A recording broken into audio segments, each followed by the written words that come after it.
بسم اللہ الرحمن الرحیم۔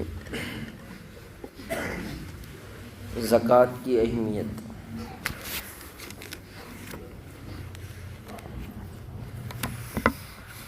زکوٰۃ اسلام کے بنیادی 5 ارکان میں سے ایک اہم رکن ہے۔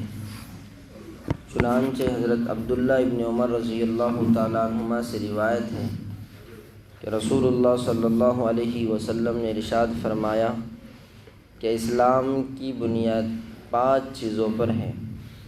اس بات کی گواہی دینا کہ اللہ کے سوا کوئی معبود نہیں اور محمد صلی اللہ علیہ وسلم اللہ کے بندے اور رسول ہیں، اور نماز قائم کرنا اور زکوٰۃ ادا کرنا اور حج کرنا اور رمضان کے روزے رکھنا۔ بخاری۔ جس طرح نماز فرض ہے اسی طرح زکوٰۃ بھی فرض ہے۔ قرآن کریم نے بے شمار مواقع پر زکوٰۃ کو نماز کے ساتھ ملا کر بیان فرمایا۔ چنانچہ ارشاد ربانی ہے وَأَقِیمُوا الصَّلَاةَ وَآتُوا الزَّکَاةَ، نماز قائم کرو اور زکوٰۃ ادا کرو۔ اس آیت کے ذریعے اس طرف اشارہ فرمایا کہ جس طرح نماز کی ادائیگی ضروری ہے اسی طرح زکوٰۃ کی ادائیگی بھی انسان کے لیے ضروری ہے۔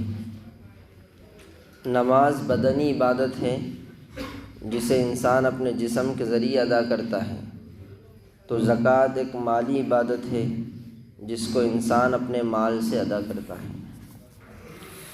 زکوٰۃ ادا نہ کرنے پر وعید۔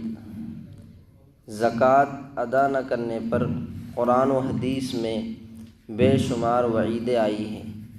چنانچہ قرآن کریم میں اللہ تبارک و تعالیٰ نے ارشاد فرمایا وَالَّذِينَ يَكْنِزُونَ الذَّهَبَ وَالْفِضَّةَ وَلَا يُنْفِقُونَهَا فِي سَبِيلِ اللَّهِ فَبَشِّرْهُم بِعَذَابٍ أَلِيمٍ يَوْمَ يُحْمَىٰ عَلَيْهَا فِي نَارِ جَهَنَّمَ فَتُكْوَىٰ بِهَا جِبَاهُهُمْ وَجُنُوبُهُمْ وَظُهُورُهُمْ هَٰذَا مَا كَنَزْتُمْ لِأَنفُسِكُمْ فَذُوقُوا مَا كُنتُمْ تَكْنِزُونَ۔ سورۃ التوبہ کی آیت ہے، یعنی جو لوگ سونے اور چاندی کا ذخیرہ جمع کر کے رکھتے ہیں اور اس کو اللہ کے راستے میں خرچ نہیں کرتے، تو اے نبی صلی اللہ علیہ وسلم آپ ان کو دردناک عذاب کی خبر دے دیجیے۔ وہ دردناک عذاب کی تفصیل یہ ہے کہ جس مال، سونے اور چاندی کو انہوں نے جمع کیا تھا ان کو جہنم کی آگ میں تپایا جائے گا، جیسے لوہے کو آگ پر گرم کیا جاتا ہے اور وہ انگارہ بن جاتا ہے، اسی طرح مال، سونے اور چاندی کو جہنم کی آگ پر گرم کیا جائے گا، اور جب وہ انگارے کی طرح بن جائے گا تو ان کی پیشانیاں اس سے داغی جائے گی، پہلو اور پشتیں اس سے داغی جائے گی، اور ان سے کہا جائے گا کہ یہ ہے وہ خزانہ جو تم نے اپنے لیے جمع کیا تھا، آج تم اس خزانے کا مزہ چکھو جو تم جمع کر کے رکھتے تھے۔ اسی طرح احادیث مبارکہ میں زکوٰۃ ادا نہ کرنے پر وعیدیں آئی ہیں۔ حضرت ابو ہریرہ رضی اللہ تعالیٰ عنہ فرماتے ہیں کہ حضرت صلی اللہ علیہ وسلم نے ارشاد فرمایا کہ جس شخص کو اللہ تعالیٰ مال و دولت سے نوازے پھر وہ اس کا حق ادا نہ کرے تو وہ مال اس کے سامنے قیامت کے دن ایک گنجے ناگ کی شکل میں لایا جائے گا، جس کی آنکھ کے اوپر 2 سیاہ نقطے ہوں گے جو اس سانپ کے شدید زہریلے ہونے کی نشانی ہے۔ یہ سانپ اس مالدار کے گلے میں قیامت کے روز توق بنا کر ڈال دیا جائے گا، پھر وہ اس کے جبڑے پکڑ کر کہے گا میں ہوں تیرا مال، میں ہوں تیرا خزانہ۔ بخاری شریف۔ حضرت ابو ہریرہ رضی اللہ عنہ فرماتے ہیں کہ حضرت صلی اللہ علیہ وسلم نے ارشاد فرمایا کوئی بھی دن جس میں اللہ کے بندے صبح کرتے ہیں ایسا نہیں گزرتا کہ اس میں آسمان سے 2 فرشتے نازل نہ ہوتے ہوں۔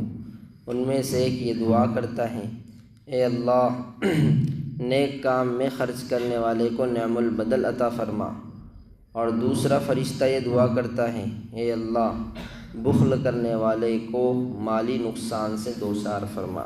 بخاری۔ اسی طرح حدیث پاک میں رسول اللہ صلی اللہ علیہ وسلم نے ارشاد فرمایا، ما نقصت صدقۃ من مال، کوئی صدقہ کسی مال میں کمی نہیں کرتا۔ چنانچہ بعض اوقات یہ ہوتا ہے کہ ادھر ایک مسلمان نے زکوٰۃ نکالی، دوسری طرف اللہ تعالیٰ نے اس کی آمدنی کے دوسرے ذرائع پیدا کر دیے اور اس کے ذریعے اس زکوٰۃ سے زیادہ پیسے اس کے پاس آ گئے۔ بعض اوقات یہ ہوتا ہے کہ زکوٰۃ نکالنے سے اگرچہ گنتی کے اعتبار سے پیسے کم ہو جاتے ہیں، لیکن بقیہ مال میں اللہ تعالیٰ کی طرف سے ایسی برکت ہوتی ہے کہ اس برکت کے نتیجے میں تھوڑے مال سے زیادہ فوائد حاصل ہو جاتے ہیں۔ برکت کا مفہوم لوگوں کی سمجھ میں نہیں آتا۔ برکت اس چیز کو کہتے ہیں کہ تھوڑی سی چیز میں زیادہ فائدے حاصل ہو جائے۔ مثلا آج آپ نے پیسے تو بہت کمائے، لیکن جب گھر پہنچے تو پتہ چلا کہ بچہ بیمار ہے، اس کو لے کر ڈاکٹر کے پاس گئے اور ایک ہی طبی معائنے میں وہ سارے پیسے خرچ ہو گئے۔ اس کا مطلب یہ ہوا کہ جو پیسے کمائے تھے اس میں برکت نہ ہوئی۔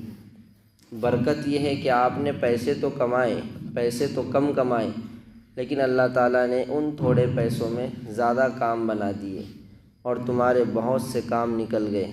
اس کا نام ہے برکت۔ یہ برکت اللہ تعالیٰ اس کو عطا فرماتے ہیں جو اللہ تعالیٰ کے احکام پر عمل کرتا ہے۔ اللہ تعالیٰ ہمیں اپنے مالوں کی کما حق زکوٰۃ ادا کرنے کی توفیق عطا فرمائے، آمین۔ سبحان اللہ وبحمدہ، سبحانک اللہم وبحمدک، اشہد ان لا الہ الا انت، نستغفرک ونتوب الیک۔ سبحان ربک رب العزۃ عما یصفون، وسلام علی المرسلین، والحمد للہ رب العالمین۔